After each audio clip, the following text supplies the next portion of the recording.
And we're back. And it is COMP392, week 11, part 1 of our broadcast. Here's what we're going to do today. Let's get up to on GitHub. If you go to GitHub, if you look at Centennial, there is a new project there that I've I put up there called COMP392 Lesson 11. Oh my God. Anyways, this one is a lot different than Lesson 10, and we'll talk about what this is all about, Lesson 11. What I've done is I've broken out the project into a state machine. And we'll talk about what that is today. Okay, so if I was going to look at a definition of finite state machine, that's what we're really doing. So finite state machine, it's actually a programming. I'll tell you, it's a programming pattern. Right, is one of the 23 programming patterns that you should all know. Right, there's 23. It's almost like 23 magic pieces to the universe, and one of them is finite state machine. The other one is the observer pattern, and there's others that you guys should all know about when it comes to programming, right? So finite state machine, what it is the ability for us to switch between one state and another, right? So that in like simple terms, right? So let's just take a look at what I'm talking about here. If I was going to bring up the, I'm bringing up the code here, and I invite you to download it, please, so we can be on the same page. Right. By the way, for those people who are having problems with Azure, this code is working perfectly on Azure. So if I go to comp 392-winter 2016-lesson 10.11, sorry, 11.azurewebsites.net, you'll see that it's going to function after a second or so. So it's going to work. And if I click on allow, then what I can see is this stuff is working. Here on Azure, right? So we're right on Azure, right? The whole thing, the point system, the us dying, the whole thing is working, right? So let's just fall here, dead, okay, and it resets, of course, back to where we were. Oh, look at that! That's an interesting little formation there with the coins. Take a look. That's rare and unusual, but you know it happens. So I mean, it's functional. Let's take a look at the code and see what I've done. Everything is as normal, like as you would expect. But I've made several modifications to the code base. One of them is in the core code, right? So if you look at the core.ts file, game.ts, I've got these aliases. That's cool. And then, you know, if you look at the code base, that's all there is to it. There's not much to it anymore, right? Why? I've extracted everything and encapsulated my placing, if you will, into its own container, right? Now this took a little bit of doing, right? And I want to explain what I did, so when you decide to do this kind of thing yourself, you know the steps I took. I could have done it in class, but I'll tell you right now that it would have taken us 4 hours to do properly, right? With errors, and even if I had written it out and stuff like that, there's quite a bit of changes. So I want to talk about them. And that's why I recommend use my lesson 11 as a jump-off point. If you're having a problem with Azure, take this one and use this one. It works, right? We'll talk about some of the reasons why we have problems with Azure too, right? So one of them is, notice that I have a scene variable, and yet I have a new module that I've created called scenes. Let's take a look at that module for a second and to understand what I've done. So I've got objects and I've got scenes, right? Now remember, the scene is part of 3.scene and as well as physijs.scene. They're part of those namespaces. I'm making a new one, okay? The new scene that I've created is called scene.scene, right? So here's my scenes module, and inside there I have a class called scene that extends physijs.scene. So what do I mean by extends? If you guys remember from inheritance and polymorphism, going back to any programming language you've learned, Java, C#, what have you, when I extend the scene class, all I'm doing is I'm taking the existing physijs.scene and adding to it. Okay, think of it that way, right?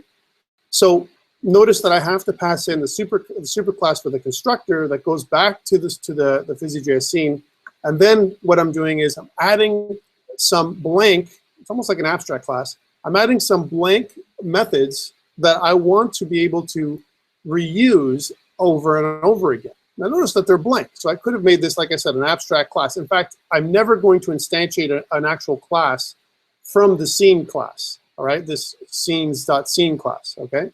I'm using it as a pattern that I can tap into later on. Yes?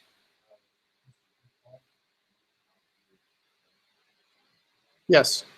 So you can't put something before here. It has to be constructor, and then as soon as you do the constructor, the super call, right? Now, unlike some other languages that allow that. Okay, so if that's true, so all this is a pattern. Notice that's just empty. So it's a fuzzy.js scene. Think about a fuzzy.js scene with a couple of extra methods. One, the start method. It's part of it, right? It's empty right now. The update method that doesn't exist on the fuzzy.js scene, and the resize method. Resize. Why? That means that I can have a generic class called scenes.scene, and it'll have everything that the fuzzy.js scene has, plus these three methods that are empty right now. Okay? Here's an example of a play scene that I've made. Now take a look at my play scene. My play scene, which is the exact same scene we've been dealing with for the entire semester, nothing different here, guys. It extends the scenes.scene, right? So that means that my pattern, it extends that pattern. Now, I could have implemented the pattern as well. That's another thing I could have done. But if I extend it, because the superclass, is the scene class, scenes.scene class, that means that my play class is a relationship, right, with this new scene class I made, right? So I can say that my play scene is my own custom scene class. It is a scene class. It's just a more fleshed out one, okay? So here's the play class. The play class it extends scene, right? And what it does, it has all the variables and everything else. I made them all private for now, but all the variable names and everything else as is. I haven't renamed them to the my underscore best practice yet, right? But that's what I've done. I've created a constructor, and notice that it passes in the superclass again, back to the scene superclass, the one I made, and I have two methods that it calls right away. One is a custom initializer, right, that initializes some variables. That's what it does here. And then my start class. So this is the start method is kind of like the main method of the scene. By the way, I've labeled them start and update for those people who are really comfortable with Unity. That's the only reason why I did it this way. I could have called them whatever I want, right? But I've called them start and update. So you guys, if you're a Unity person, then you're like, okay, I know where to put start. Start happens before update. That's what I want you to think about in your mind, right? Just the way I made it. It doesn't have to be that way. Okay. So the initializer, this is almost like, this is almost like it happens before the start. I just kind of, initialize everything in there. Think about it as the awake class. That could be an awake method from a Unity perspective. It also works like that as well. And then what I do is I have several other utility classes that are private, utility methods that are private, exactly in the same way we had them before. But I've broken them out. So every time I add a component, like for example, an object, an example will be Spotlight. I just called it Add Spotlight. And Add Spotlight encapsulates everything you need to add the Spotlight in there. Not because I'm going to reuse this code at all, but only so that when I look at my start scene, if I look at my start scene now, scrolling down, right, to the public area here. Here's my public area. My start scene is nice and small now compared to what it was before, right? I have my start scene, right? And inside my start scene, I have kind of a cut down version of what the other scene would look like. Here it is. They add Spotlight, add ground, add player, add coin mesh, add depth plane. You can see how I'm adding everything, and then I do my collision check after, right? Things to note, all right? Any event listener that you put into this encapsulated scene has to have the bind this methodology built into it, this syntax, bind this. If you don't do that, especially if it's a document level event listener, it will not work. It'll just say, this thing is of undefined, don't understand what you're doing, Tom, kind of thing, right? So you have to bind this event listener, especially if it's a document level event listener or a custom event listener like this, the one that belongs to the player. So collision isn't a standard event listener, right? But I need to bind this to the document in order for it to work, okay? Some changes. Otherwise, everything is as is. Nothing's really changed. One thing I've mentioned again is I have a public resize scene. So here's the one that comes with that I've already written into my my abstract class, my abstract scene class. That's what it is, right? And so I call the scenes resize method whenever the screen resizes inside the event listener, right? An example of that would be if I go back to my game.ts file, notice that I have a resize event listener down in here. Where is it? Here it is. And then I called the scenes resize method. Notice that it's just a scene, doesn't say play, right? Why? Because I made an alias. The scene object itself inside the game.ts is an alias, runs as an alias of the scene class itself, right? That's being used. So here's how I set it up. I have something called scene, right? And scene lowercase c. Instead of it extending or creating a type that is of physijs.scene, it's not anymore. It's of type scene, the abstract class. So it's not a specific scene like play or menu or end. It just, all it is, I've typed it as the generic scene superclass that I made, like my custom class, which means that I can call upon its I can call upon its start method, and I can call upon its resize method, right? Because it is a scene object, my custom scene, not the scene that belongs to physijs, not the scene that belongs to 3JS. It's my custom scene that I'm using. That's why it's a scenes scene, right? Okay, cool. And if, by the way, if you hover over it, it tells you, you know, it says the play class is where the main action occurs for the game, because I use the class play, right? We'll talk about this in a second, how I got that. Okay, here's the current scene. Current scene is a number, right? And what I'm doing with it is, if you look at the config folder, underneath there I have this new configuration. I've modified stuff. I have a width, height, and a ratio as an example. This is with the screen static class. I also have something else called a scene static class. And what I'm doing is I'm creating almost like these constants. That's what I'm doing here.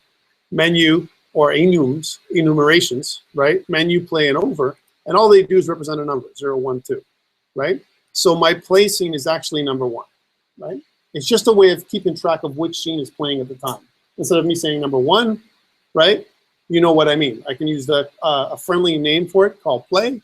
And all I'm doing is I'm referring to the play class in my switch statement, which we'll see later on, to say that if it's play, then instantiate the play scene. If it's a menu, instantiate the menu scene, and so on. Okay? I'll go over this a couple times, and I'm sure you guys are going to have questions about how I did this, but let's go through it. So again, my current scene is just a variable right now that's cast as a number. So this should be a number, negative or positive, that I've kind of typed it as. My scene is part of the abstract scene class, right? Notice that I kept the camera and the renderer in the global namespace. And the reason why I'm doing this is there's a couple reasons for this. One is I know my game loop requires them, okay? And my game loop, my main game loop is still here. I haven't moved it from my game.ts file. I'm just calling the scene update inside my game loop. So every time my scene updates, I update my game loop, and as my game loop updates, my scene updates. And then I'm going to point to which scene it is by re-pointing the alias from one scene to the other. Okay, just bear with me while I do this. Okay, so here's my game loop. So I need my render, I need my camera, I need those kind of things. I also need a reference to the scene class, right? So if that's true, going up to over here, these game variables must be here in my game, the way it's been written anyway, in my my game.ts file. I need to have these. I'm not moving my physijs workers, the whole web worker thing, staying where it is. I'm not moving it into, because I don't need a new web worker every single time. I just need one, right? So I'm just going to reuse it over and over again. My here's my play scene. All I've done is declared it. My play scene is of type scenes play, right? But remember, scenes play is actually a subclass of the scenes scene superclass that I made, the custom scene. I keep my stats here as well, because I don't care about stats in individual scenes. I care stats on the main game. I also keep my canvas out here, so reference to my canvas and my assets. All these things are global objects that I want to keep so that all my scenes can use them, right? Okay, I still have my preloader, that hasn't changed, and I still have my setup canvas. The only difference with my setup canvas is I've removed the stage declaration here, create.js stage for my canvas. The canvas stage declaration is going to keep with the scene that I'm calling. So every scene will have its own stage, right? That's what I'm happening here. I set up my canvas, my init, I set up my render, I set up my camera just as normal.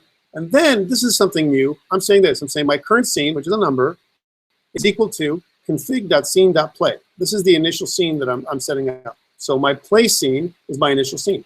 And then I'm calling something called change scene. Change scene is actually a switch statement where I switch the current scene number. I say, if my current scene number is a menu, then do something. If it's the play scene, which it is right now, render the play scene. If it's my scene, my game over screen, render the game over screen. That's all I'm doing. Exactly like we've done before. People who are with me on COMP397, and you've seen the exact same structure on the web game programming that I've used before. Nothing different here, right? So all I'm doing is switching between one scene and another. Here's my menu scene. Here's my play scene. Here's my game over. Here's what happens with my play scene. Notice that I say play is I instantiate a new variable. Every time I hit that scene, I'm instantiating a new variable. What does that do? It kills the old variable, right? If I keep instantiating a new variable with the same name, all it's going to do is destroy the old one, set it to null, and then instantiate a new one, reset everything as how it was before. Now this is pretty rough the way I'm doing it. It's kind of like a sledgehammer to kill the old variable. What I'd really like to do in a future iteration is somehow null out everything and reset everything.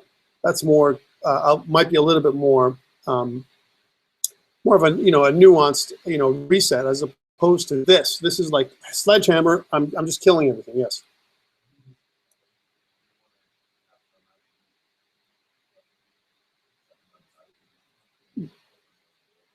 Absolutely, I can do all kinds of stuff like that, and you can modify this as you see fit, right? So now once I've done this, I've created my scene, my play scene, right? I'm setting my generic scene, right, to play. All I'm doing is creating an alias that says the current scene is the play scene. So when I go and do my update, which is game loop, notice that I'm not saying play.update, I'm saying scene.update. But I've pointed it to the play scene right now because that's the one I'm using, okay? So this is how it works. So now what I want to do with you, this is what I want to do. Now that I've got my play scene working, and this is part of your requirement is to have several scenes, right, in your game. More than one game scene, as an example, and some kind of menu and a game over scene. I want to create these scenes with you to demonstrate how this whole state machine works, right? So I need a new scene. A new scene is going to be called, and I've kind of set it up for you. My new scene is going to be called, I just kind of commented it out, menu, right? That's my new scene, capital M. My menu scene, all right? And I want to use create.js to create a flat 2D menu that says play. That's all it's going to do. So one option, it's going to be a button that's going to tell me I'll be able to play my game. If I click the button, it's going to switch me over to the play scene. That's all it's going to do. Let's do this first. So how do I commence? That's the biggest problem when we start off, right? Well, I know all my scenes are structured right now inside of my scenes folder. Now, if you please download on GitHub, you can download my new structure, right? And if you notice here on scenes, inside the scenes folder, I have already a play scene. I want to do the same thing that I did with my play scene with this new menu scene. Okay, so let's set that up. So I'm going to right click here in scenes and go new file. And inside here, I'm going to call this menu.ts. Right here's my menu. Now notice that it's blank, right? We're going to start off a new slate. How do I do it? I'm going to do this. I'm going to say module. We're going to start writing this. It's going to be, of course, the scenes module. I'm adding to the scenes module. So I'm using the same scenes module as I had before, right?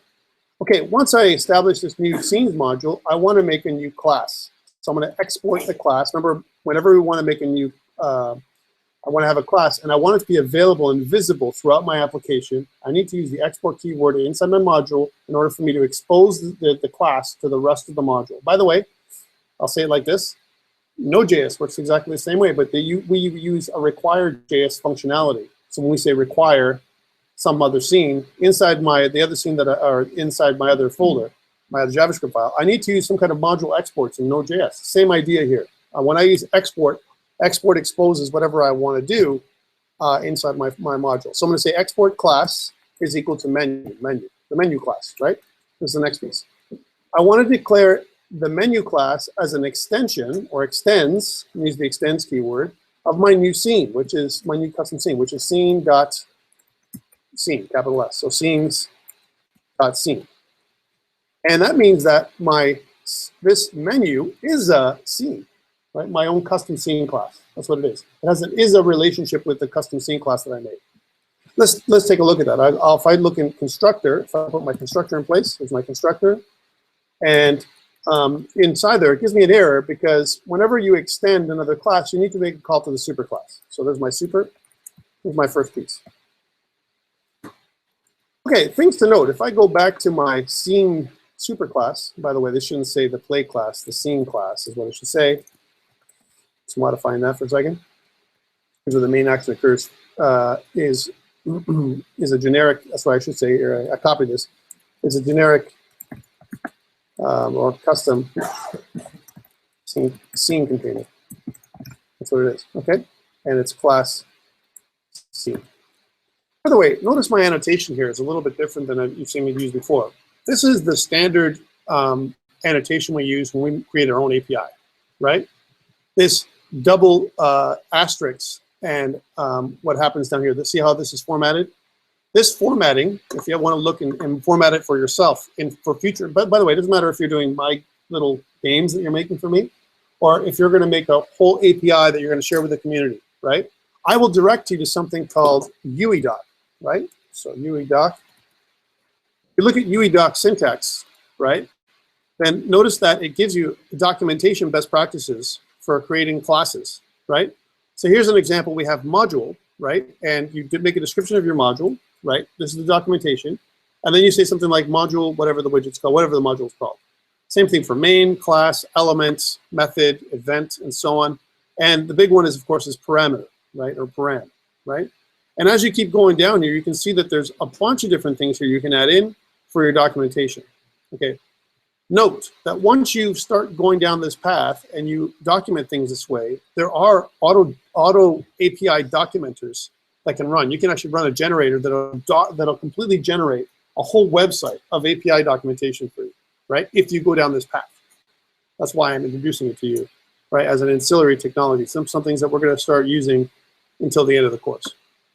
So let's go back. So I'm just kind of mentioning UE.github.io. This is the place to look. If I go back to this now, notice I'm starting to put this stuff into play. I'm calling it a constructor. This is my superclass, right? So I need to have a couple things in there in order for me to participate. I want to have these three empty three empty methods. I'm just going to grab these from the superclass. Start method, the update method, the resize method. I'm copying all these three, and I'm going back to my menu scene inside my my class and pasting it, right?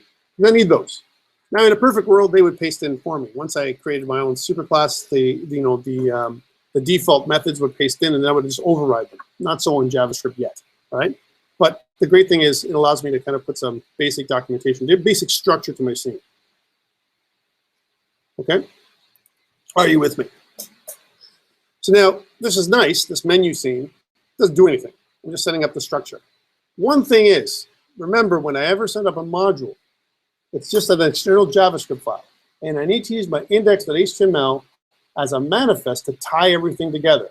So even though I have my menu scene here, I just made it, right? There's two more steps I need to take. One of them is I need to go into my index.html, right? And under my index.html, I got to tie in my new scene. Okay, now because my menu scene is going to launch my play scene should definitely come before it, right? So this is the right order, actually. Scene is the generic scene. This is the generic scene class I made. Play is the new play class that I kind of ported over from what we've been doing all semester, right? And now here's my new menu scene. So I'm going to say script source is equal to scripts scenes. That's the new folder, this new namespace, and we're calling it menu.js. That's the new menu we're adding in, the new scene that we're adding into our manifest. This manifest is our index.html. Number one. Two, once we've done that, we also want to update our build configuration. And in order for TypeScript to build properly, and even JavaScript, we want to have some kind of tie-in, and this is the way I tie things in with this reference path. So I'm going back to reference.ts, which is inside of our core module, and we're putting this in. So we say // reference path. We've done this before. ..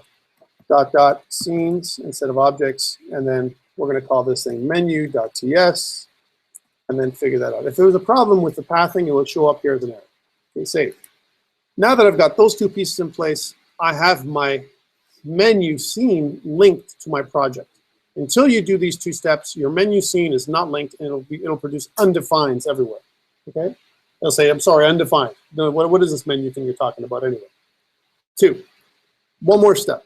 If I go back to my game.ts, notice at the top, right? I want to make this a global object. So I've got my play scene. I want to make my menu scene. So I'm going to say var menu, lowercase m, is of type scenes.menu, right? So that's where my menu gets set up. I haven't instantiated my menu scene yet. All I'm doing is typing it right now. And if I hover over this, it says, what kind is it? It says the scenes module is a namespace, right? That's what it is. But my menu class, notice that I don't have any code hinting here when I hover over it. When I hover over my play class, I get all kinds, right? Because of my special way of commenting. My commenting actually gives me code hinting in TypeScript, right? So if I hover over play, I get this. If I hover over menu, I get nothing, right? So let's add the commenting in there for a menu class. We'll go back to menu.ts, and notice that I can add in. First of all, I can add it in for my module. So I can do something like a double asterisk, and then as I start typing, I can do something like this. This is a module that is the scenes module, right? Let's leave it at that for now, okay? And then I have my class, my scene class, or my menu class. So double asterisks, and as I go down there, notice that it formats it for me. I can start typing. I can do something like this, at class. So you use the at decorator inside of your comment. That's all you're doing, and it's going to pick it up. TypeScript is going to pick it up as code hinting for you, right, to give you some details. We're going to call this the menu, right? That's the menu theme. And if you notice, we can also use at extend, right? Extends, and of course it extends the scene class, right? So scene dot scene, right? That's what it's extending, right? Because it's extending that. Now I can give it a little bit of comments on the top, right? This is where our description comes into play up here. We can say something like this: menu scene extends scene dot scene superclass is used for, and you can kind of go into the next thing here, is used for or is used to create a menu, create custom menu for 3JS game. Right? I made this up as I'm typing, right? Here's my constructor. I can notice that I can do the same thing for my constructor. If I had more than one, if not right now, it's my empty constructor. If I had parameters that went with this constructor, I can add the parameters inside the same list. For now, I'm just going to say constructor. So we know this is a constructor. Just like I've done here. If it returns void, you can say return void, right? Here's my method. Start method, what does it do? It's where the main scene class happens, right? So I've really kind of annotated my menu scene right now, right? That's all I've done. And it kind of, if I save everything and I go back to my game.ts file, here's my game.ts file, and if I hover over my menu scene now, I'm going to get this detail, right? I didn't get it before. It actually gives you an idea of what this menu is for, what my class is for, right? And this is the next step when we start doing TypeScript. That's the advantage of it. It gives you information. If I'm making a custom API, you can document it to hell so that if a user comes and consumes your API, whatever it is, you have all the details that you need for the user so they understand how to use your stuff, right? This is within the code itself, which is kind of cool. Questions around documentation. Again, I'm just introducing this near the end because it's a little bit more advanced, it takes a little bit more time. Hey, am I going to dock you if you don't use this method? No.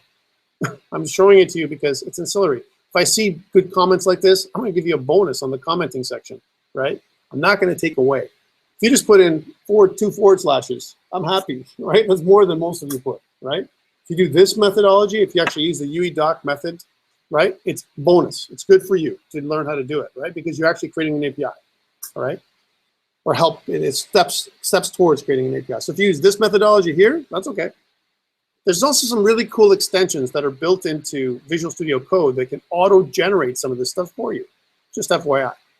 And one of them is called JSDoc, right? So if you want to look at JSDoc, it'll actually generate the code for you. And there's some other things that will generate, you know, comments like this just by hovering over or highlighting a method. As an example like this, if I highlight this method, and if I press F1, right, I can look at add doc comments, right? And what it'll try and do is do one of those for you right away. So you don't have to type it in yourself. Okay, we'll undo that for a second. Now, if the method, all my methods have nothing passed into them, but if you had variables passed into them, it would give you all the details. And we'll give an example of that another day.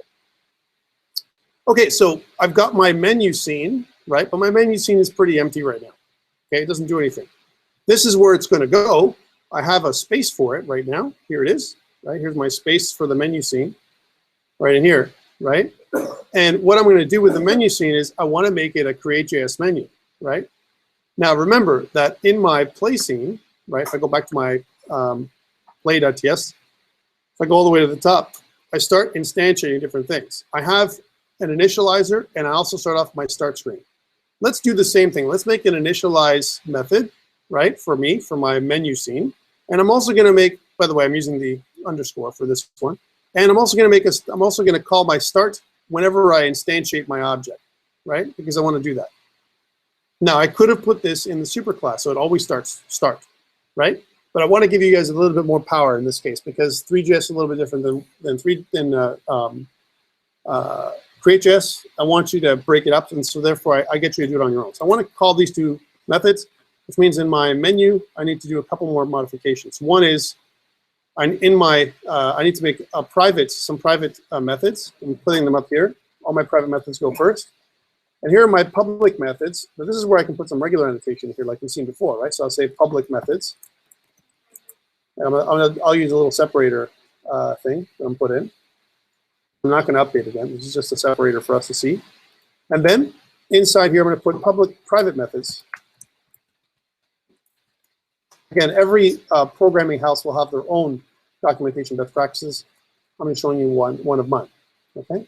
Inside of here, then we're going to also talk about this new method, which is going to be private, right? And we're going to use the underscore initialize. Same method call, right? It's going to return void, right? And if I was going to document this initialize method, what it is, again, if I wanted to use auto documentation, again, you can get an extension for TypeScript, for Visual Studio Code, for Visual Studio, for brackets, for Sublime, for a bunch of other IDE, whatever editors you like. You can get it. There's tons of extensions like this. Actually, I have to say that Sublime or Atom has a really cool one called Blocker, B-L-O-C-K-R, which actually annotates everything for you. Just type in, you know, there's a bit of a code you put in, and it just annotates everything for you on the fly, which is really cool. Okay, but I want to put it in, and I want to make it so it works right. So I'm pressing F1 here, and I'm using add doc comments. So what it does is, if it works, I have to highlight. Notice it tells me to highlight the signature.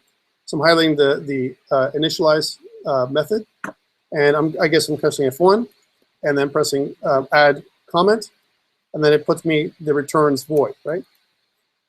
I can also put in at method. It doesn't understand that it's a method, unfortunately, but at method is underscore initialize, right? Which one? This? Or, oh, it doesn't matter. It won't matter. It does the same thing. Returns void or return void, right? So once you've got your method, now I want to annotate it. I want to put some details of what this method is about, right? So what does my initialize do, right? This method, sets up default values for class member variables.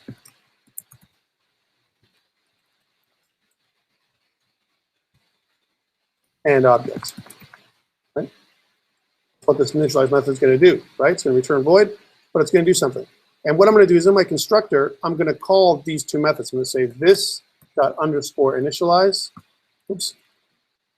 We can call the call method. And this dot underscore start. Oh, sorry. This dot start. So it's public. And if I hover over it, even here, I get all the details right here, right? Same thing with here. Okay, so these are the two things that I want to do in my menu. All right, that means inside my initializer, this is where all the initialization is going to take place for any class variable that I have in here, private instance variables or public instance variables. Okay, cool. Let's go back to my placing just to understand what we've done there again. With my placing, notice that I've got a bunch of these. I could have annotated all these up in here. I just didn't have time, right? Otherwise, I would have. I would have put all these things, they're typed and everything in here, right? Which is the right thing to do. Like I could have said something like this, at param, right? That's how you annotate it. And if I want to say something like half pointer lock, and then what type is it? It's a Boolean. That's how you annotate, right? And I could have done that for every single one of these, right? It's a little bit verbose, but at least it tells you what are the requirements for this particular class. Okay, let's take a look at this. So remember that I want to set up a stage, and notice that I have a private stage that I'm going to set up. I need this. I have my canvas already in the global object, but I need this private stage object that I want to put into my menu, right? So I'm going to go back to just before my constructor, right? And again, let's undo that for a second. I meant to put it up here. In my parameters, my parameter list, I'm going to put a private stage variable, which is of type create.js stage. Remember, we're using a canvas for our menu, right? Not a 3JS 3D scene. You could do it, but I'm not doing it here. All right. Now again, if I was going to annotate this properly, this would be underscore stage, not stage. So let's just do it properly for this scene. All right, which is departs from what we did last time. Okay, that's true. I want to put a parameter. I don't take in anything in my constructor, right? I don't. So constructor is correct. It's the empty constructor, right? And if I want to annotate this, I could say empty constructor. And I could say something like calls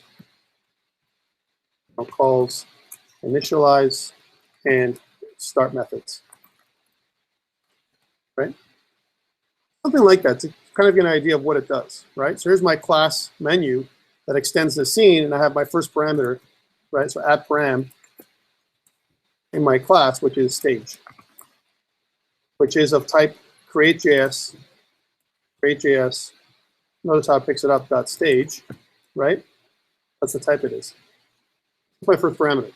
All right, so here's my stage as an example, and this create.js.stage, I need to initialize it or do something with it eventually. So this first piece. Let's go back to my placing. So I need this stage.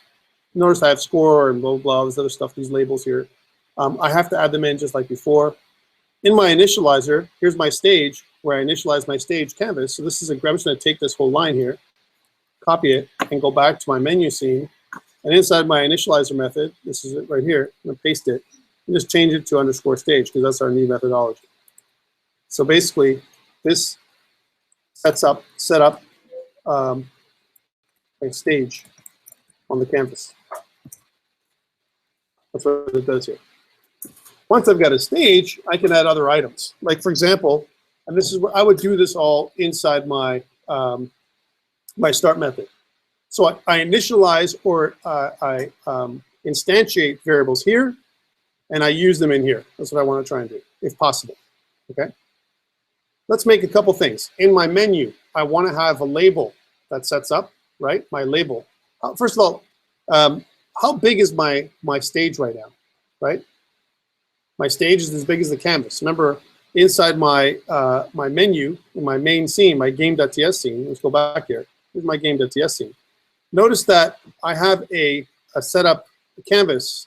And when I set up my canvas, it says that my canvas width is the width of the screen, but my canvas height is only 0.1. I need to reset this canvas stuff, right? Because I want my canvas to be the height of my screen now, right? For this particular example, right? Now I gotta be very careful here because once I change my canvas height, it's changed globally, right? Which means when I go back to my scene, I've got to change my canvas. Gonna remember to change my canvas back, and that harkens to a setup, some kind of setup that I'm going to do for my canvas. I instantiate my canvas out here, right? But these values might be something that is play specific, right? Play specific. So I got to be careful on how I do this kind of thing. right? So if this is the case, that I'm going to update my canvas values here, I may want to extrapolate or extract these things, these values here, and put them inside a setup inside my placing, right? For now, though, all I want to do is when I go to my menu, I want these values to be different. So let's set up canvas. Will be another little method that I'm going to have in that's going to take the place of or override my canvas that's inside my standard game for now. So copy, and I go back to my menu. And notice that is my initializer. I could have other private methods that I'm going to call, and one of them, I'm going to put them in order, by the way, this time, is up here, which I'm going to call setup canvas. Notice that function gives me an error because function doesn't exist in my class. It's got to be a method. And I got to declare what this is. Setup canvas should be a private method, so I'm going to say private, right? And setup canvas should have an underscore, right? And I'm going to format the code. I don't need to get a document, get element by ID for my canvas, because I already have this in the global namespace. So this I can get rid of. And I'm not challenging or changing the width of my canvas. I just want my height to be different. So this I can get rid of too. Same thing with my background color. My background color can stay as is. Or if I want to make it white for my initial scene, I can do that. Let's make it white. So FF. There we go. My background color is changed. Okay, cool.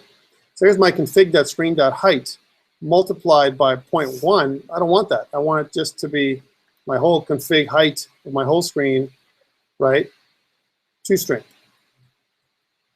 Right? So the height of my canvas now is going to be the height of my whole screen. And it's going to be the background color is going to be white. Right? Now I need to call this, right, before I cast my stage. So I want to do this inside my initializer. I'm going to do something like that. I'm going to say something like this. That underscore setup canvas. Right, so that's all I'm doing. I'm just setting up the canvas. Setup canvas for menu scene.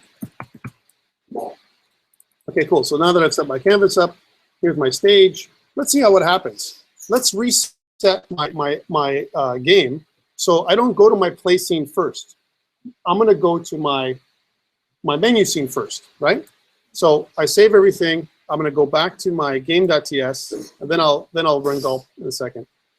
And inside where it says current scene is config.scene.play, I'm going to say current scene is config.scene.menu, right? That's the first change I'm making in my game scene. And then down in here, inside my switch, I'm going to uncomment this area here. Now, there's no way to get my play scene yet, but there will be, right? And where it says current scene, obviously that's wrong. It's going to be scene. Scene is equal to menu, right? And it's going to start off my menu scene first. Scenes menu.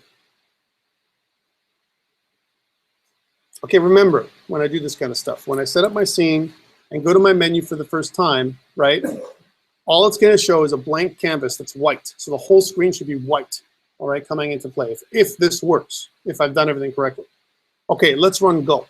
Right? Or if you want to transpile manually, you can do that as well. So I'm going to right-click, and I'm going to open this up in terminal. Actually, let's open this up first. Right-click, open up in terminal. And then I'm going to run gulp. So it's going to transpile, and if there's any transpilation errors, it'll come up with it, right? And it'll show me the problem, right? So notice that my whole screen, I'm here in my local scene. If I click play, I can't click this anymore, right? So I got another problem, right? Do I want this in my menu scene? Do I want to click to play my menu scene? Probably not, right? I wouldn't want to click to play in my menu scene, right? It's only going to be when I play my game, right?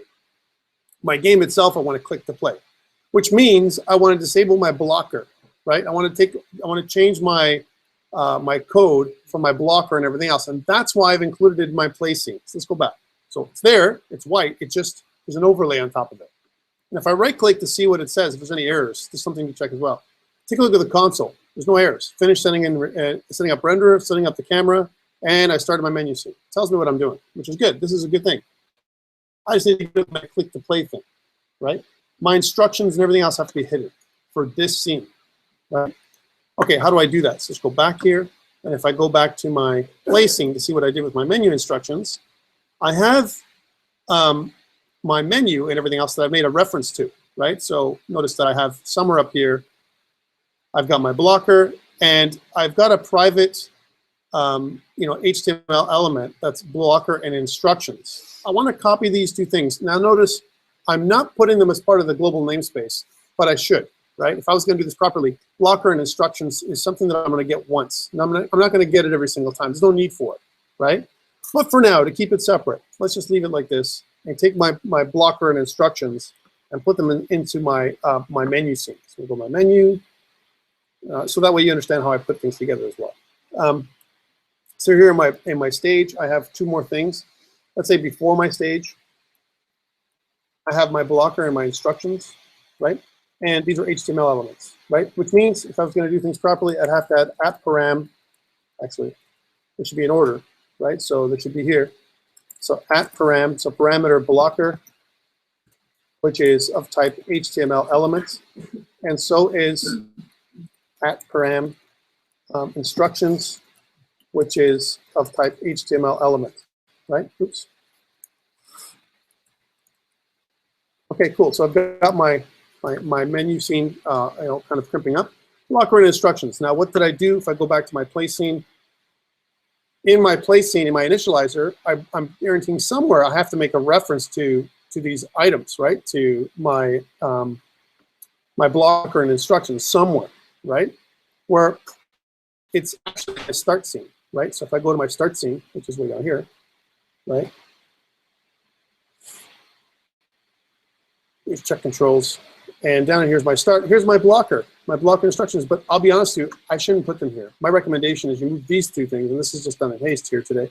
But if I was going to do this properly, I would take these instructions and put them back into my global namespace. But for now, let's put them inside my initializer, my menu scene. So I'm going to copy them. I'm going to go back to my menu scene, and I'm going to go into my initializer, right? So, and I'm going to do this before the canvas. Before I set up my canvas, I want to clear my blocker, right? So here it is.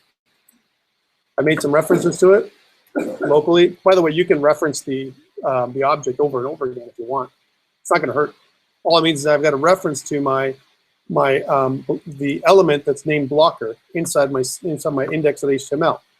Here's my index.html, right? Blocker and instructions. Those two things there. I want to actually all I need is my blocker. I want to hide or make my display for my blocker as none, right? That's important. So I don't want to see this, press space. I'm not going to ask for pointer lock here, right? So I just want to hide my blocker altogether, right? Let's try and do that. So we'll go back. And how do I do that? If that's true that I really don't need instructions, because I'm not going to do my instructions there, right? Let's go put that instructions, get rid of that instructions element and get rid of the reference. Right? All I need is my blocker, and all I want to do with my blocker is just hide it, right? So I'm going to do one of these. I'm going to say this dot blocker, right? Dot style. This is just back to the pure JavaScript, right?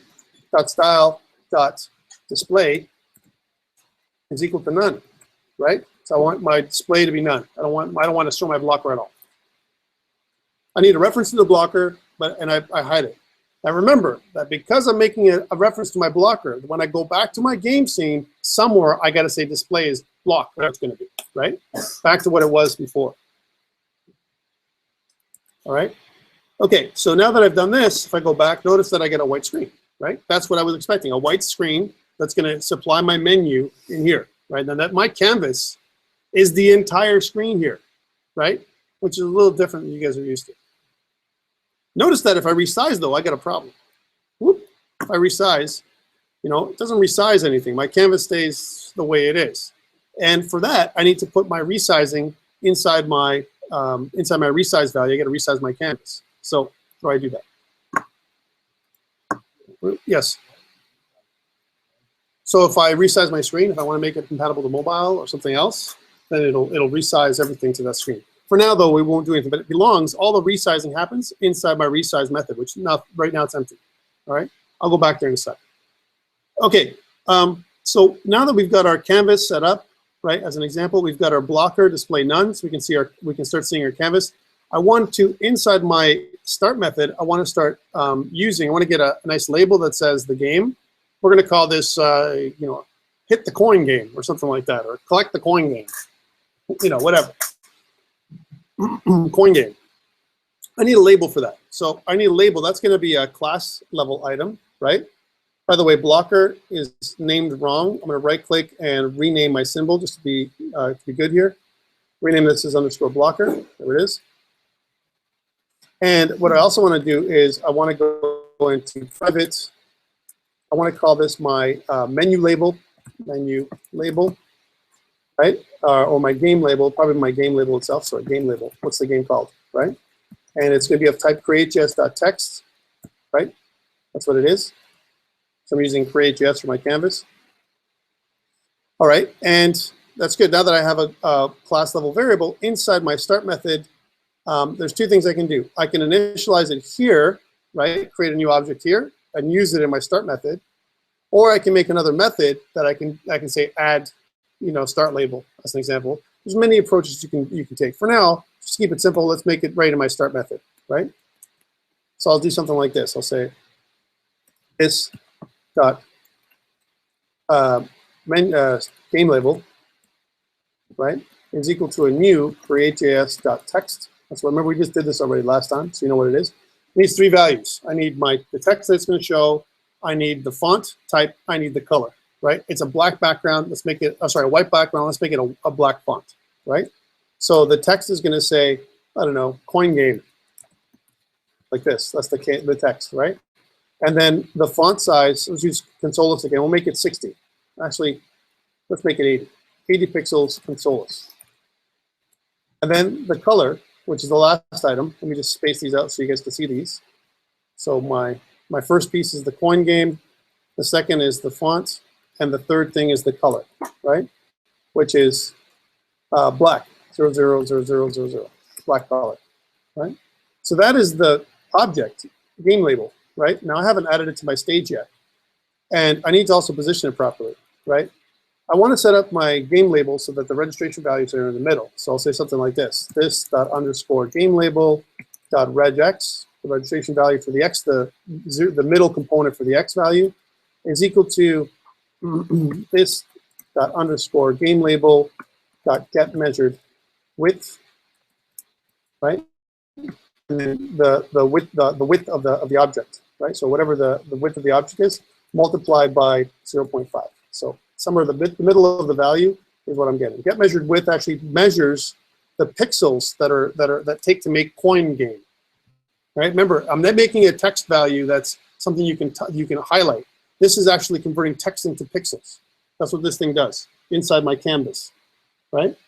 All right, so now that I've got this, I'm going to do the same thing for the reg y value. So game label dot reg y is equal to this dot underscore game label dot get measured height, right, times 0.5.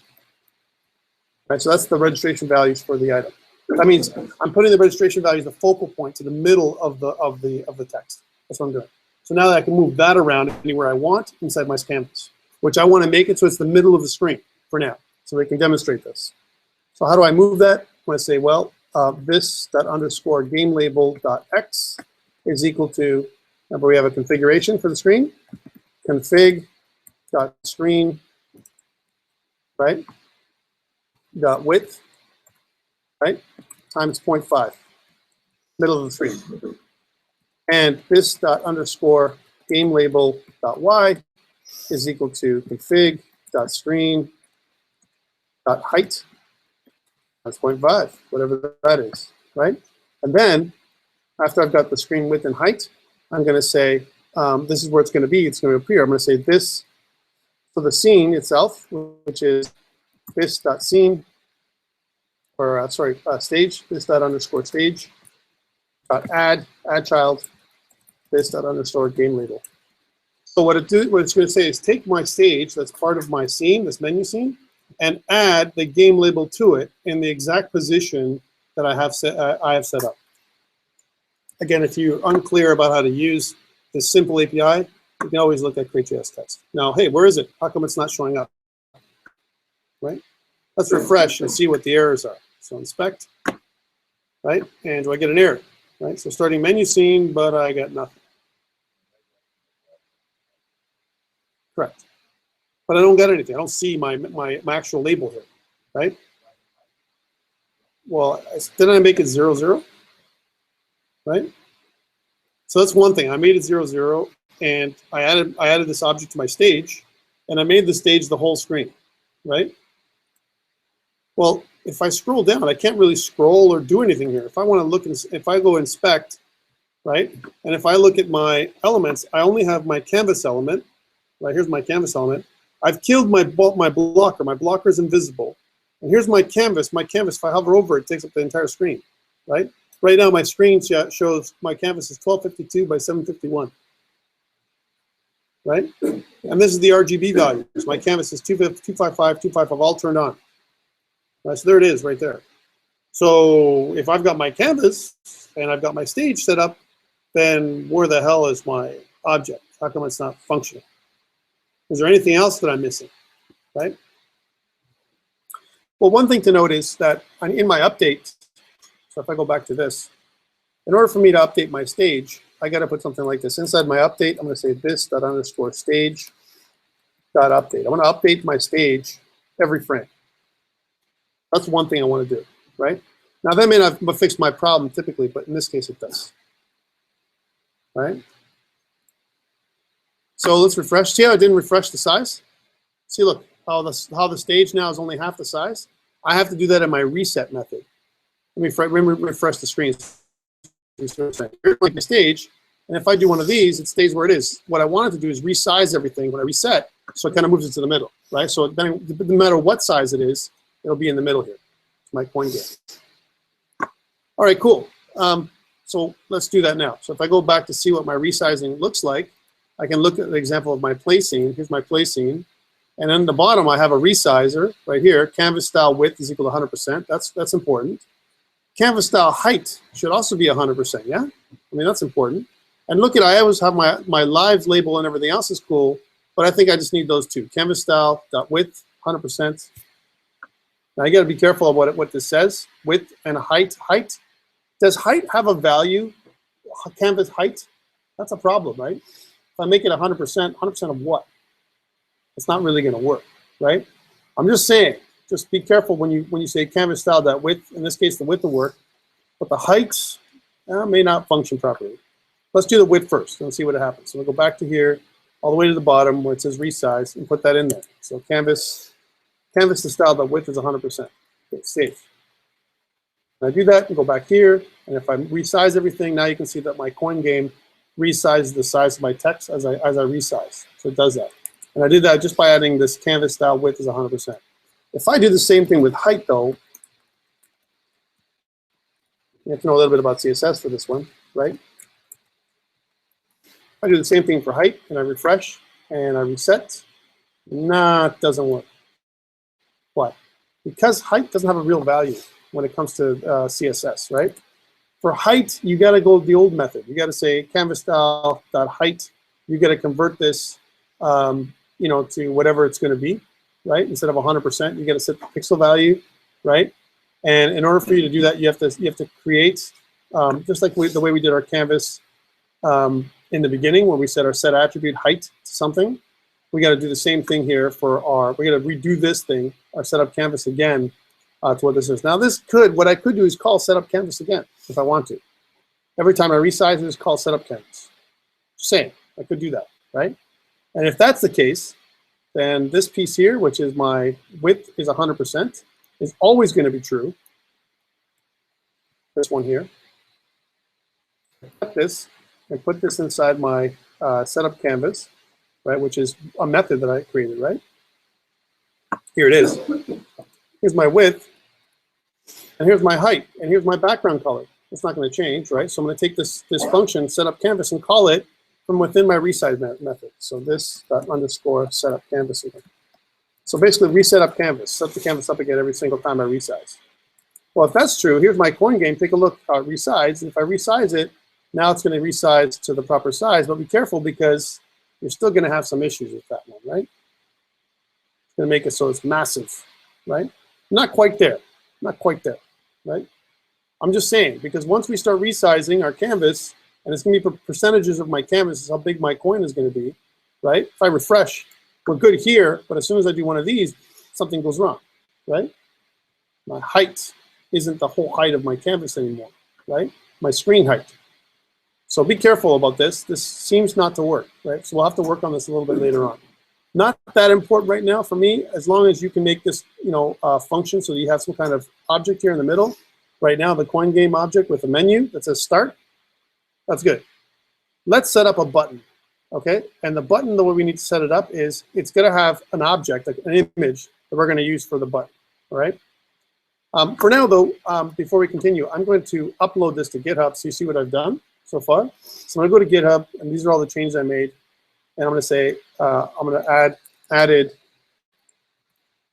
initial or draft of menu scene draft.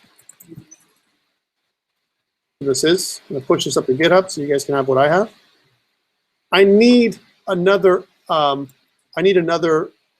asset is what I need. And the asset that I need is some kind of button or something like that that I can use. Now I have some assets that I've used in my other games. I'm just going to use these and pull them into my project, then I'll upload GitHub with them so you have them as well. Okay, just for this particular example. So inside my COMP397 folder, I have some buttons that I'm using right now for my. I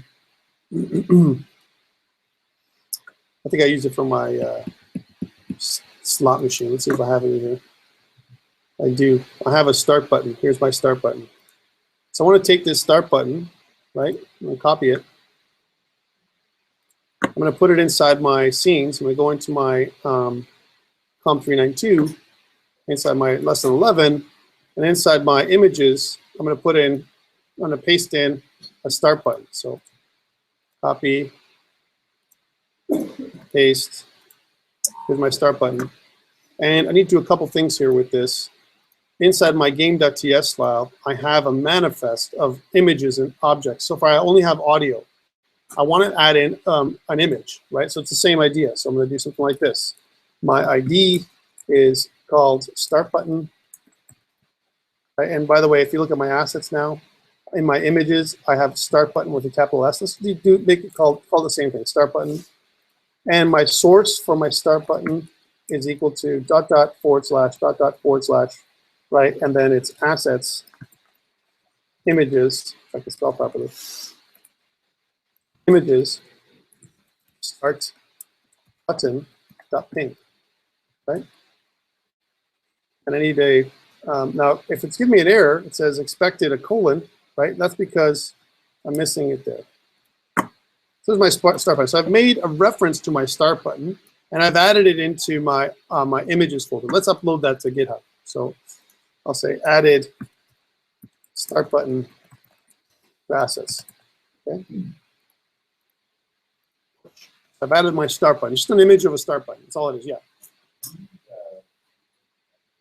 Sorry? I don't recommend it. But yes, you can. The problem with it is that the way the texture loads work, right, for 3JS, it stores them in a different place than the Create.js. Create.js, the way we use preload for images, for sprite sheets, for all kinds of awesome stuff, not compatible with 3JS, unfortunately. I wish it was. That would be awesome, right? Sounds, no problem, but images, not for textures. All right, so here's my start button. I like your thinking, though. Here's my start button, and I want to use this thing. So it's a little different than what we've done before. And then I'll stop at this point, so we're almost done. So here's my scenes, right? My menu, and here's my scene. So here's my menu. I want to add a start button, and I want to do kind of the same thing as we did before, right? But in order for me to have a start button, I need to have an object that I can create at the game level, at this level here.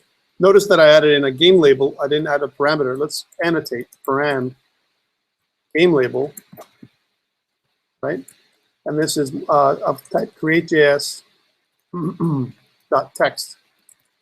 That's what my game label is, right? Now, I also want to add a parameter called start button. I don't have it yet, which is going to be of type create.js .bitmap. Right? I'm going to add a bitmap. Let's see how it looks. Private. Another object. Start button which is of type create.js.bitmap.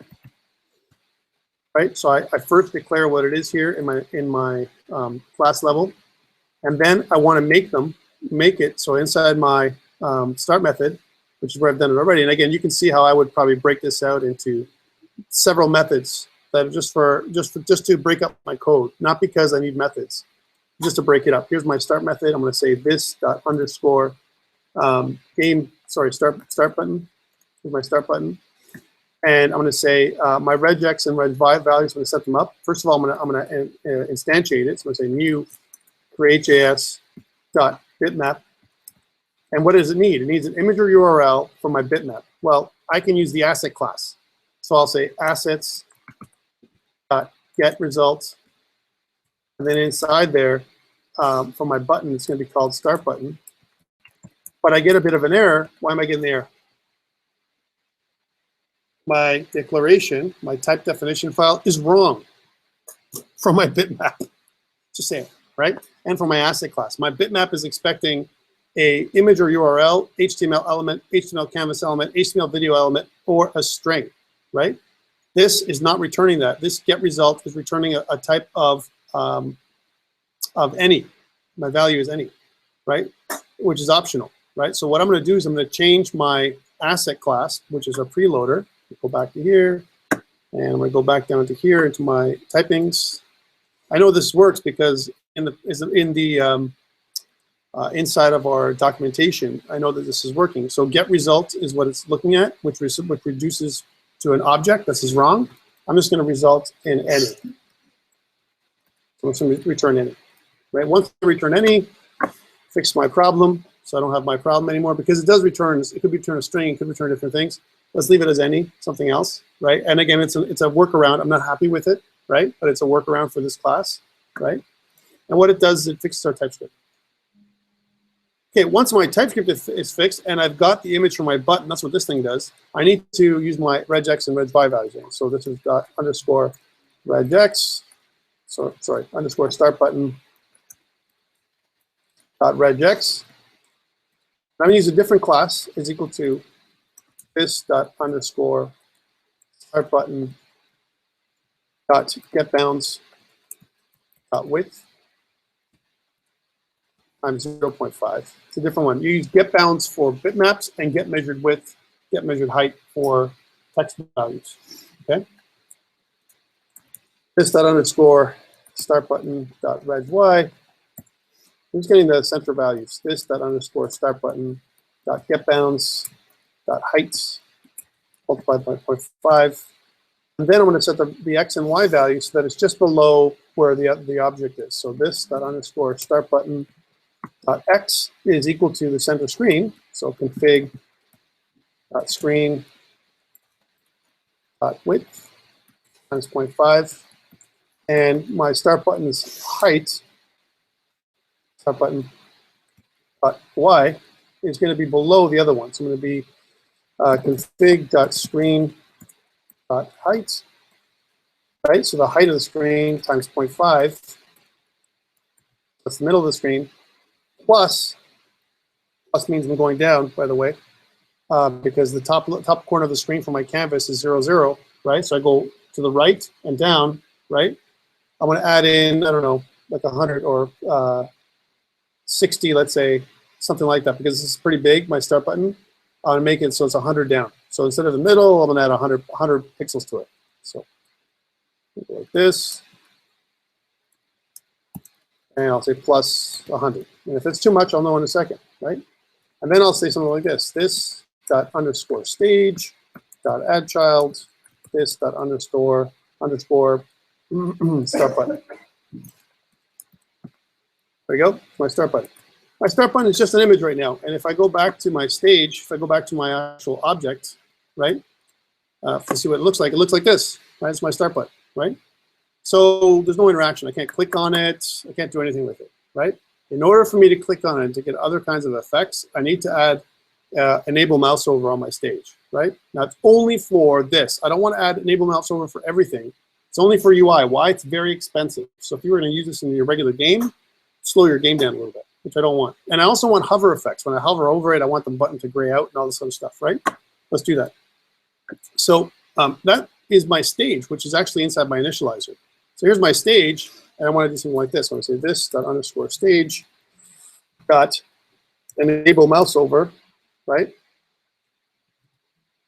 And then I'm going to pass in a value and the frequency of how many events this is per frame. I'll pass in a value of 20, which enables me to do mouse over events. By the way, this is all part of your API documentation. If you don't see what I'm doing right now, you can always refer back to the create.js documentation for the canvas element so you understand what I'm doing. If I don't do this, I can't do mouse over events. Okay, one more. 20 frames. Every 20 frames. It'll give me an update. So it's not quite every frame. It's every 20 frames. Okay. All right. So it's not so much. If I increase that or decrease that to a lower value or change the value, it'll mess me up. 20. Actually, there is no default. I have to set it. Let's put this up. So now that I've got this, I need a couple of events. Now, we have to be very careful because I'm making events happen inside of my object, which is actually encapsulated. I need to use the bind method again. All right, just FYI. So how do I do that? So let's make a couple of events for my start button. So I'll say this dot underscore start button dot on. That's the way we do events, right? And the first type is the type of event. So my mouse over my button, it's going to gray out, right? And I'm going to do an anonymous function that's inside here to just to cast it right in here, right? So when I do my event, see if this works, right? What I'm doing is inside my mouse over, I want to take the alpha of my mouse, right? The alpha of my mouse, and or my button, and I want to change the alpha to something else, right? So I'll say event.target.alpha.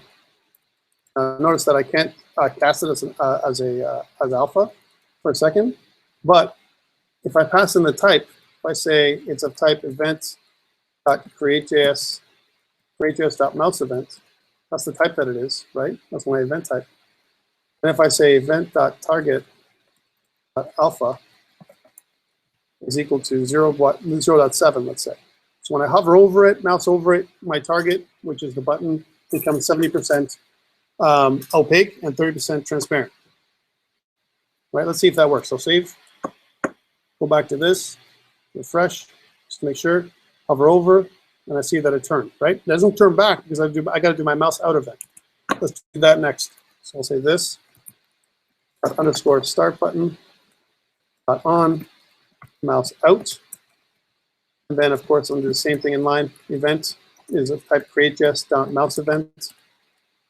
And these are loaded with information. That's why I use them, right? As opposed to making my own. Let's not reinvent the wheel, peoples. Event.target.alpha is equal to, guess, 1, right? So that it goes back to normal. So if I go this, and if I refresh, and it's kind of hover over and hover out, you can see that I have a kind of a button now, right? That I've created, right? Okay, here's the big one, the click, right? So this dot underscore start button dot on click, right? I want to make an event, which is of type create.js mouse event, right? And I'm using the fat arrow function to do the event inline. And what is it going to do for this one?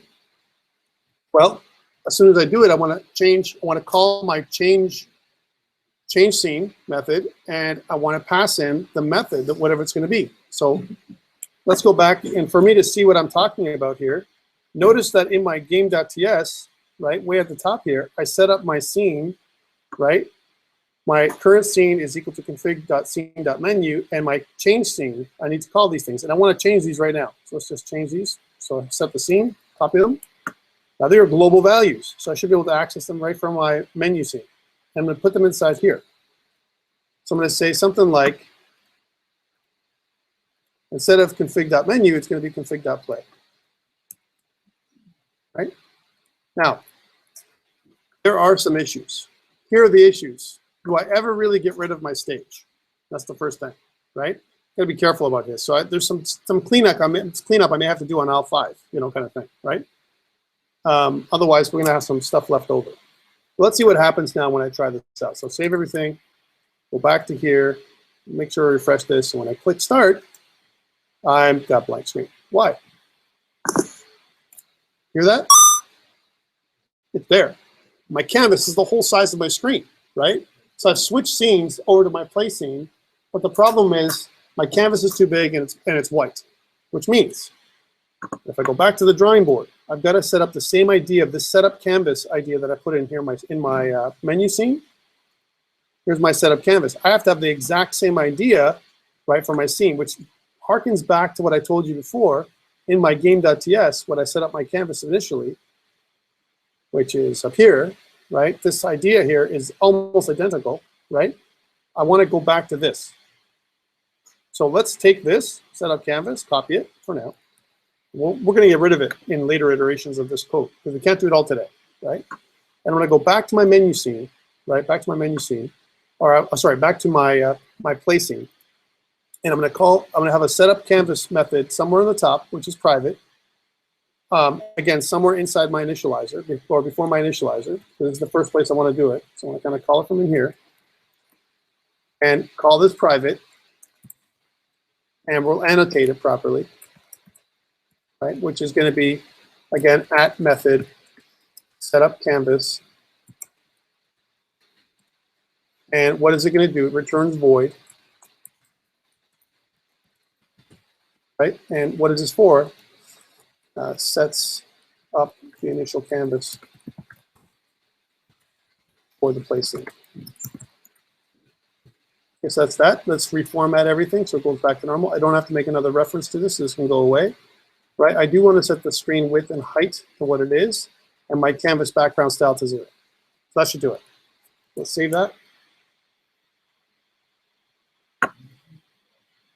Sorry. Do I need to? No.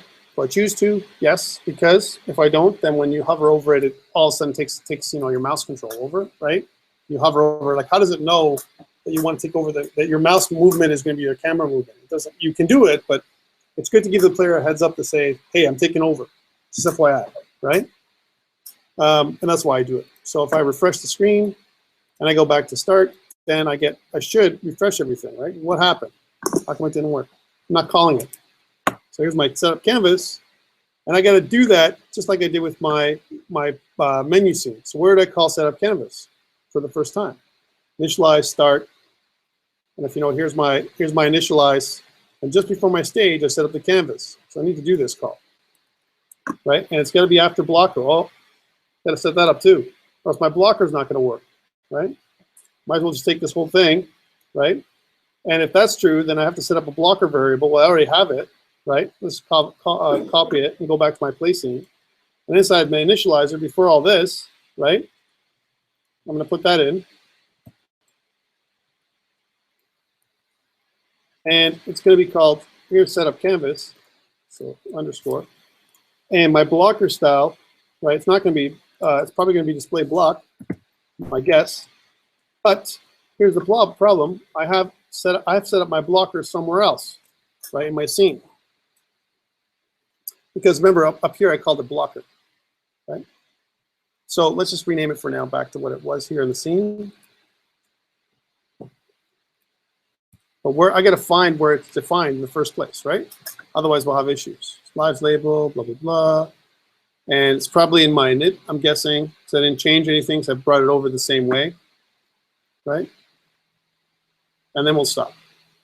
Sorry, I'm running a little over, but here it is in my start. So this, right? I need to get these two things in my initializer. So I'm going to take this out of here as a default and go back up to my initializer, where I initialize everything and set up what this stuff is. So I'm going to kind of go do one of these. Right, so I need that. Block and instructions, right? My display is block. I didn't change my instructions, so I don't have to change them back. But is my display block? And how do I check that? Well, the nice thing for me to do is go and check inside my content. Inside my app.css, I have some stuff, absolute, positions absolute, but I don't set a display value for this. So maybe display block will work. Let's see how it works. If not, we can call upon a CSS. We can also make some CSS for this as well. But for now, let's leave it as is and see what happens. So here we are, back to this. I've refreshed everything. Click on start, and we're back to normal. Right? So now, when I click play, I still have control. I can run and play my game. Right? All this is normal. Now here's what happened. When I lose my lives, I want to go to the game over scene. And we're not going to handle that today. We'll do that tomorrow. Right? So what have we done today? Just to recap, this is it for today's teaching. I'm going to sit down with you guys now. Like I told you, half the class is going to be this, and half the class I'm going to sit down with you and talk about quickly about what your concepts are for for this plan for this week, and then also do some marking with you guys and take a look and review some of your work. Right? Okay. So what have I done today? First of all, I want to go to here. I noticed that I've added my menu. I updated my menu and added my play scene, or updated my play and added my menu scene. So let's say something like this. My menu scene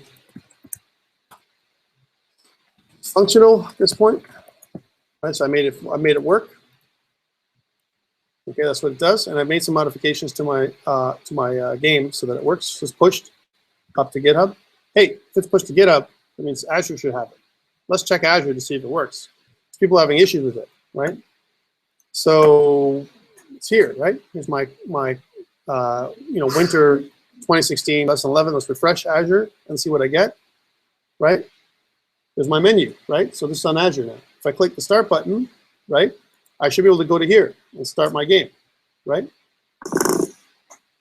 So just thoughts for you guys for the next step. I need to disable pointer lock when I lose my life. When I have no more life left, I have to disable pointer lock. I need to do that.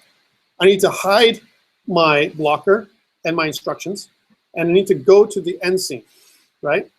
And I need to resize my canvas so it's the big canvas again. By the way, you can put any kind of stuff, interactivity, sounds. It's a whole new world. If you guys know Create.js and people that are working with COMP397, each scene, each canvas right now will be a whole new world. You can make game scene within game scene. But this state machine, this finite state machine I'm showing you, is the way you make different scenes happen by pressing buttons in your UI. Any questions before we say, and for the day, for today, right? Lots of stuff covered. I know it's a lot. It's going to be recorded here, and you have my code that you can review to see how I made it work. A couple things to note before I let you guys go, right, is like this. There are some issues, and Stephen hates these kind of issues. I'm pointing to Stephen because he hates JavaScript in general. But let's just say this is the issue, right? And for people who are haters, I understand, right? But here's what I want to show you, right? Just to be sure how I did this stuff. There are some areas. For example, when I add my coin, okay, here's an example of how messed up JavaScript can be. Because my coin loader is actually loading up JSON inside an event-like structure, right? What's the context for this? Well, there isn't any.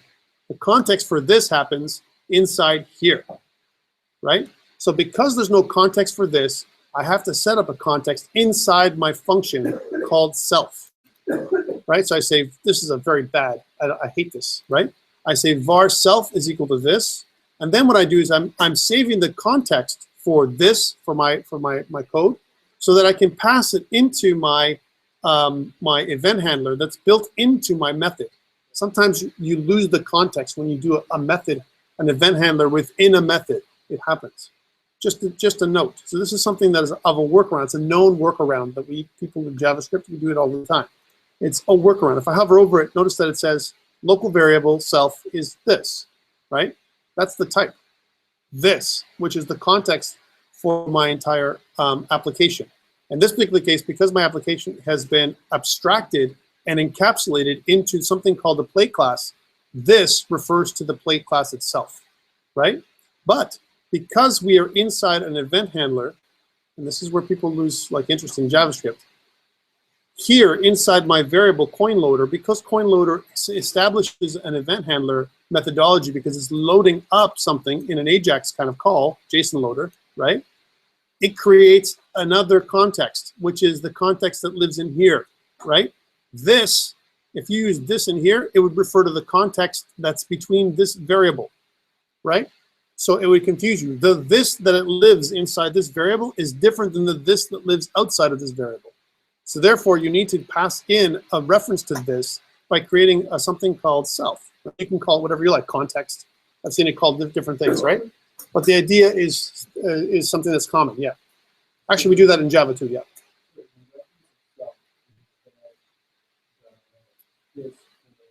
The play class, right? Not the this that exists inside this variable. No, it's the class for this play class. The class this that I'm making right now. That's in this that's encapsulated here in this module, right? Not the event handler. The event handler, this is a different this, and if you try to use this dot blah blah, you would get undefined because it doesn't exist. You're not referencing anything. I know, Stephen, I'm sorry, I know you hate it. But I'm mentioning it so that if you see this, you're like, what did Tom do here? How did he? That's one of the things I did. And the other one is, the other funky thing is for the player event handler for the collisions. Okay, these are the two things I need to mention to you. Because you're extrapolating your player, right? And you're encapsulating him or her inside of another class. You need to be careful when you do event handling, right? And one of the things you notice is here in my pointer lock change event, right? When I access my pointer lock change event on my pointer lock error, I need to add the bind this into it. So notice that when I do my pointer locks, so when I request pointer lock, I have a set of inside my init function, which is my start function now. I'm gonna go down there so you can see it. All these event listeners that I normally had in, take a look, now also do bind this. If I don't do that, because pointer lock is the document object that exists outside of my play class, my play scene. If I don't do this, you'll never bind to anything. You won't get pointer lock, right? Just like we have to do the same thing when we have our mouse controls to move everything around, and my keyboard controls. I need to use bind this, which means take my add event listener, the document, and bind it to this class. That's what it does. But remember, when we bind it, it's bound, right? Forever, right? So be careful about this. That's one. And the same thing goes with my player collision. Here's my player collision. I'm writing an inline. So here's how you do it inline. By the way, I can take away my function, and I can make it so it's a fat arrow function like this, right? That's perfectly fine. But notice when I do this, this is the problem when I do this, I have this funky thing going on when I do this. So this is the one area that I say, keep it the same, baby. Here's regular JavaScript, yeah? It's an inline function that runs between these 2 points, like this. But I have to use the dot bind this in order for me to make this collision method work. Just FYI, if you see it, that's the workaround. It binds, because this collision is a custom event listener that's built into the Fizzy.js engine. It will not work unless you do this kind of thing inside for your player class inside an an encapsulated method or encapsulated class that we're using called the play class we've created. Okay. Questions before we depart? Whew, that was way longer. We went over about half an hour. I'm going to try and make it shorter tomorrow, I swear, or Wednesday. And the reason for that is I want to spend more time with you guys. But I need to introduce this idea of a finite state machine in order for us to move from one state to the other to satisfy your requirements for your final project. This is the thing that's going to do it. Okay? Okay, we're going to stop recording now, and I'll start sitting with you guys.